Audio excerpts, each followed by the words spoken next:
May anti-magic na ngayon ang buong Black Bulls, meaning napaka-OP na ngayon ng Magic Knight group na to. It is the updated weeb at kung nagugustuhan mo ang ating chapter reviews ay mag-iwan ka na ng like, mag-subscribe at i-ring mo na ang bell button. Ngayon para makapag-catch up ka sa kwento ng chapter na ito, panoodin mo muna ang ating chapter review para sa Black Clover chapter 366. Na wag na nating patagalin pa, mag-proceed na agad tayo sa chapter at hand. Makita natin na ang title ng chapter ay Black Bonds. Makita din natin dito na matapos ng tamaan ng Z10 ng base form nitong si Asta, ang Paladin version nitong si Damnatio na one tap siya agad. Unti nang bumabalik si Damnatio sa kanyang usual na human form at para bang hindi naman talaga niya gusto ang kanyang ginagawa. And honestly, grateful pa siya dito kay Asta at sa buong Black Bulls dahil nga sa kanila ay nagawa siyang ma-free nito mula sa pagkakakontrol sa kanya nitong si Lucius.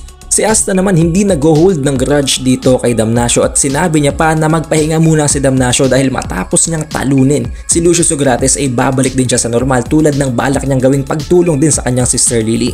Although nagtamo din ng napaka-severe and fatal na injuries ang Witch Queen mula nga sa pakikipaglaban nila kay Damnatio, still buhay pa rin naman to and nakasurvive kaya nagamit niya pa ang kanyang blood magic para tulungan na i-recover pa ang lahat ang pinatumba ni Damnatio sa pakikipaglaban sa kanya. Makita natin dito na talagang ibinibigay na ng Witch Queen ang lahat ng kanyang makakaya para i-recover ang lahat ng nagtamo ng injuries ng severe na damage mula sa pakikipaglaban.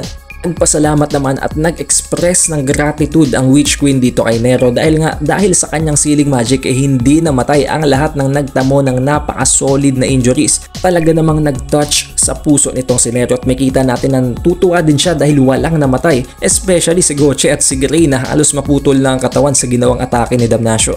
The sad part here is, naubos na ang magic at ang natitira pang strength ng Witch Queen nang dahil nga sa ginamit niya ng lahat, ibinuhos niya ang lahat para lang makasurvive ang lahat ng nagtamo ng sakit, ng damage, ng pain at ng kung ano-ano pa mula kay Damnatio. And for that reason, hindi na siya pwedeng magpatuloy pa as the Witch Queen kaya itinatalaga niya na si Vanessa na ang susunod na Witch Queen. Isang napakalaking title, napakalaking feat na naman sa loob ng Black Bulls. However, sumingit dito ang captain ng Coral Peacocks na si Dorothy. Dahil sa napansin niya na parang hindi gusto nitong si Vanessa na maging Witch Queen dahil nga malalock in siya sa loob ng Witch Forest at hindi na siya makakapagala-gala pa dahil napakalaking responsibility ang maging queen ng buong Witch Forest. Kaya naisip ni Dorothy na siya na ang umako ng responsibilidad and at the same time gaining the privilege of being entitled as the Witch Queen habang sinasabi niya na enjoy niya na ang kanyang pagiging bata, ang kanyang teen, ang pagiging youth kaya ibinibigay niya na ang pagkakataon kay Vanessa na i-enjoy muna ang kanyang buhay kaya siya na muna ang mag-act as the Witch Queen. Habang tinitis naman niya ang former Witch Queen dahil wala lang itong magagawa, ibinigay niya na ang titulo at wala din naman siyang choice actually dahil hindi naman niya pwedeng pilitin si Vanessa. As of the moment, sinuggest nitong si Dorothy na wag na muna nilang problemahin ang tungkol sa susunod na magiging Witch Queen but instead, isipin na muna nila kung paano nila tatalunin ang mas napakalalakas pang mga kalaban sa loob or sa labas din ng Witch Forest. Dahil as you know, napakarami pang surviving ng mga paladins, ang iilan pa ay on par or even stronger than Damnatio. Pero biglang nagsalita dito ang Witch Queen habang nakikipag-usap kay Asta. It's as if may na-foresee siya sa future at sinabi niya kay Asta na gamitin na daw ng anti-magic boy na ito ang bago niyang skill na makakatulong sa Black Bulls. Na malugod namang tinanggap at inagrihan nitong si Asta. Habang binubuksan niya ang kanyang grimoire ay inilabas niya ang kanyang Demon Dweller Sword. And then we get to see a flashback nitong si Asta way back nang nasa Land of the Sun pa siya nang ginagawa pa lamang nila ang kanilang final training bago pa siya bumalik sa Clover Kingdom.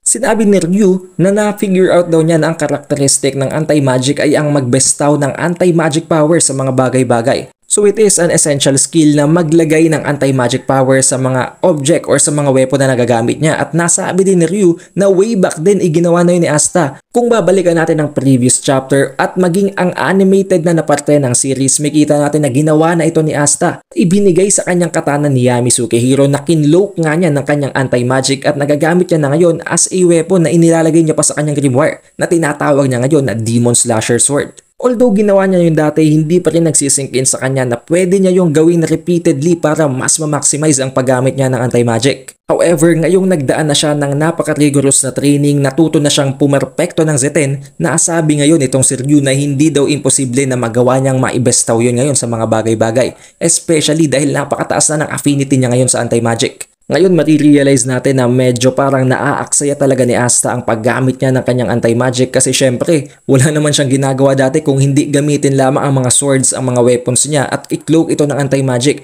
Pero ngayon pwede pala niya itong ikalat, pwede niya itong i-share sa iba pang mga bagay. Now I think alam nyo na kung saan papunta to. Nagsimula nang bumalik sa present timeline, makita natin na ginamit na nga ni Asta ang kanyang Demon Dweller Sword at ikinalat niya na ang kanyang na-accumulate na anti-magic. And then here you go, we get to see na ang Black Bulls ay nabigyan niya na ng kani-kanilang share ng anti-magic power. Meaning, ang bawat miyembro ng Black Bulls ay meron ng kani-kanilang share ng anti-magic power. May kita natin dito ang napaka-solid na mga panels wherein si Magna, si Gray at si Gotche na akala nating patay na mas lalo pang lumakas at nadagdagan palalo kanilang hacks, ang kanilang power at ang kanilang mga abilidad. At hindi lamang sila, ang iilan pang mga miyembro ng Black Bulls kasama na si Vanessa, maging si Nero at itong si Nact ay nabigyan niya din ng kani-kanilang share ng anti-magic power with a dialogue na nagsasabing we the Black Bulls are the strongest. And that is where the chapter ends with an editor's note na nagsasabing together with comrades clad in black. Now as you can see, hindi lamang si Asta ang napaka-OP karakter ngayon sa Black Clover kung hindi maging ang buong Black Bulls na. Dahil kung ang iisang karakter lamang na may anti-magic napaka-unstoppable na, paano na lamang kung ang buong Black Bulls pa nga ay binestawan niya pa ng ability na to. And not to mention ang mga kasama niya itong miyembro ng Black Bulls ay may mga prior abilities na bago pa niya ito bigyan ng abilidad na nanggagaling sa anti-magic. So I don't know kung magiging power up ito para sa kanila or additional magic.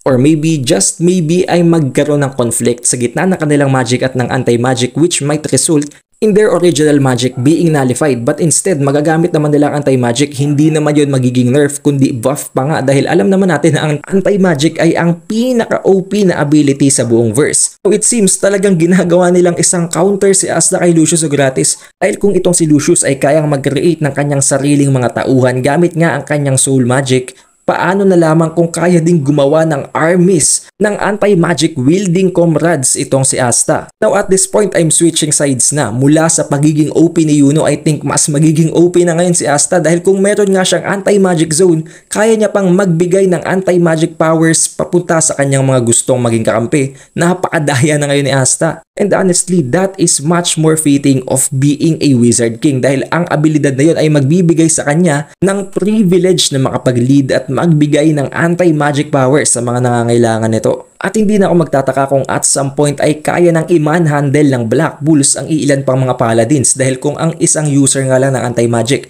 ay kaya ng talunin ng isang paladin, paano pang kung ang buong Black Bulls ngayon na napakaraming miyembro ay naghahawak na nito. But that is all para sa ating chapter review ng Black Clover chapter 367. Next week magkakaroon tayo ng weekly shonen break kaya hindi magkakaroon ng bagong chapter for next week. But to fill in for that, pwede kayong mag-request, mag-suggest ng pwede nating gawing content as a replacement para sa gagawin sana nating chapter review para sa week na yon. Kung nakarating ka sa huling parteng ito ng video, surely you had a great time kaya mag-iwan ka na ng like, ng subscribe at i-ring mo na din ang bell button. It is The Updated Weeb and I will see you on the next one.